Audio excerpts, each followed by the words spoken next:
دوستو آج ہم بات کریں گے ایک ایسی باہمت، خوبصورت اور باصلاحیت پاکستانی ماڈل اور اداکارہ کی جنہوں نے اپنی محنت، فن اور دلکشی سے شوبز دنیا میں ایک الگ ہی مقام بنایا۔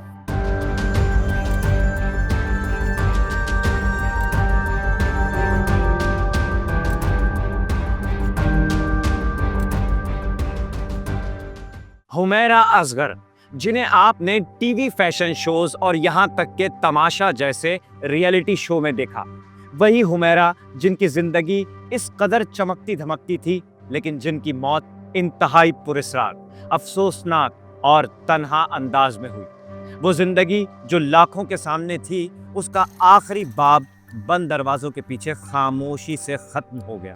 حمیرہ اصغر 10 اکتوبر 1952 کو لاہور میں پیدا ہوئی۔ ان کے والد پاک فوج میں ڈاکٹر تھے۔ تعلیم کے اعتبار سے وہ نیشنل کالج آف آرٹس اور پنجاب یونیورسٹی سے تعلیمی یافتہ تھے، جہاں انہوں نے آرٹس، پینٹنگ اور تھیٹر میں مہارت حاصل کی۔ حمیرہ نے اپنے فنی کریئر کا آغاز رفیع پیر تھیٹر سے کیا، جہاں ان کی اداکاری کو کافی حد تک سراہا گیا۔ جلد ہی وہ ماڈلنگ کی دنیا میں آئیں اور کئی بڑے برانڈز کے لیے ریمپ پر چلی۔ 2015 میں وہ فلم جلیبی میں بھی بطور ماڈل نظر آئیں۔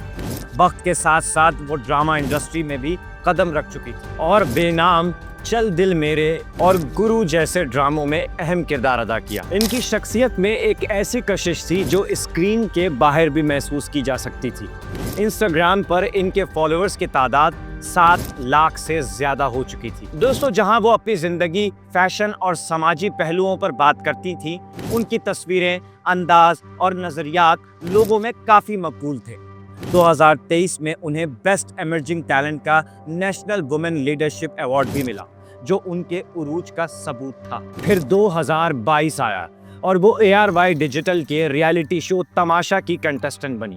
یہاں وہ اپنے رویے، بات چیت اور گیم میں شرکت سے بہت مقبول ہوئی۔ لوگ انہیں ریئل، سیدھی بات کرنے والی اور خوددار کہتے تھے، لیکن اسی دوران ان کی زندگی میں کچھ عجیب چیزیں ہونے لگیں۔ 2024 کے آخر میں انہوں نے FIA سائبر کرائم میں رپورٹ کروائی کہ ان کا موبائل فون ہیک ہو چکا ہے، ان کے سوشل میڈیا اکاؤنٹس تک رسائی ہو رہی ہے اور کوئی ان کی ذاتی معلومات کو چرا رہا ہے۔ وہ اس مسئلے کو لے کر بہت پریشان تھیں۔ انہوں نے فون، لیپ ٹاپ اور دیگر ڈیجیٹل آلات FIA کو دیے۔ پولیس کو ان کی ایک ذاتی ڈائری بھی ملی، جس میں پاسپورٹ اور کچھ جذباتی نوٹس بھی تھے۔ رپورٹ کے مطابق وہ تنہائی، ذہنی دباؤ اور خوف کا شکار تھیں۔ اور دوستو، اس کے بعد وہ اچانک منظر سے غائب ہو گئیں۔ نہ کوئی پوسٹ، نہ کوئی تصویر، نہ کوئی ویڈیو۔ ان کی ایک آخری انسٹاگرام پوسٹ 30 سپتمبر 2024 کی تھی۔ ان کے قریبی دوستوں نے شروع میں خیال کیا کہ وہ ذاتی مصروفیات میں ہیں، لیکن ہفتے، مہینے اور آخرکار تقریباً 9 مہینے گزر گئے اور ان کی پھر کوئی خبر نہ ہوئی۔ پھر جولائی 2025 میں ایک انتہائی افسوسناک اور چونکا دینے والی خبر آئی۔ کراچی کے DHA فیز 6 کے ایک اپارٹمنٹ جہاں وہ رہائش پذیر تھیں، جب عدالت کے حکم پر کرایہ دار کو نکالنے کے لیے بیلف اور پولیس وہاں پہنچی تو دروازہ توڑ کر اندر داخل ہوئی۔ اندر ایک کمرے میں فرش پر حمیرہ اصغر علی کی لاش ممی کی حالت میں ملی۔ پورا جسم سڑ چکا تھا، گوشت تحلیل ہو چکا تھا، صرف ہڈیاں، تھوڑی جلد اور بال باقی تھے۔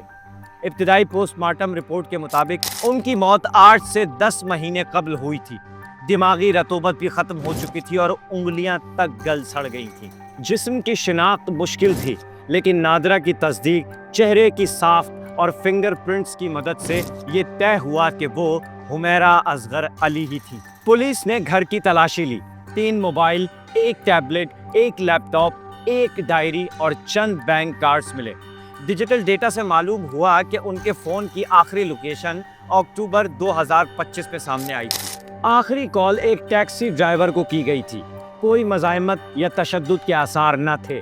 کمرے میں دروازے بند تھے، شیشے بالکل صحیح تھے۔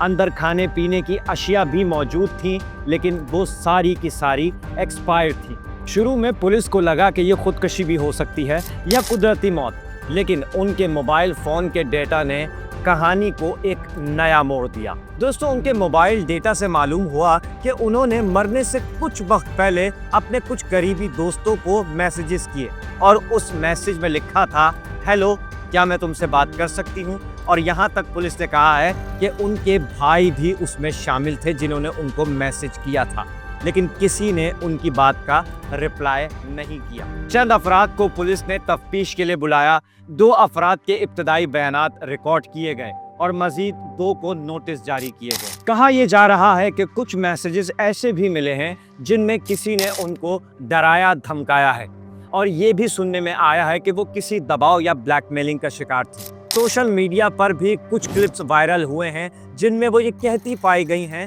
کہ میرے پیچھے مت آؤ۔ دوستو، جب حمیرہ اصغر کے اہل خانہ کو لاش لینے کے لیے کہا گیا تو شروع میں سب نے انکار کر دیا۔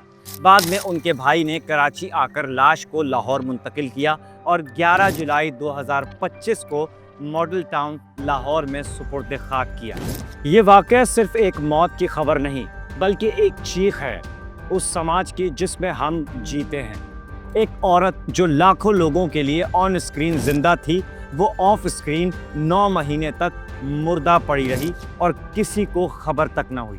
اس کے دوست، فیملی، فالوورز کوئی نہیں جان سکا یا شاید جاننا نہیں چاہتا تھا۔ تنہائی، ذہنی دباؤ، بلیک میلنگ، یہ سب چیزیں آج ہماری نوجوان نسل کو گھیرے میں لیے ہوئے ہیں، خاص طور پر ان کو جو میڈیا، فیشن یا انفلوئنسنگ سے جڑے ہوئے ہیں۔ حمیرہ اصغر کی کہانی صرف ان کی نہیں، یہ ان ہزاروں لڑکیوں کی کہانی ہے جو خوابوں کے پیچھے دوڑتی ہیں لیکن حقیقت کی دیوار سے ٹکرا کر خاموشی سے گر جاتی ہیں۔ ہماری دعا ہے کہ اللہ تعالیٰ انہیں جنت الفردوس میں جگہ دے اور ہمیں یہ شعور دے کہ ہم اپنے آس پاس موجود لوگوں کی خاموشی کو محسوس کر سکیں۔ یہ ویڈیو اگر آپ کو کچھ سوچنے پر مجبور کرے تو پلیز اسے شیئر کریں، لائک کریں اور سبسکرائب کریں تاکہ ہم مزید ایسی کہانیاں آپ تک پہنچا سکیں۔ اپنا خیال رکھیے گا۔ اللہ حافظ۔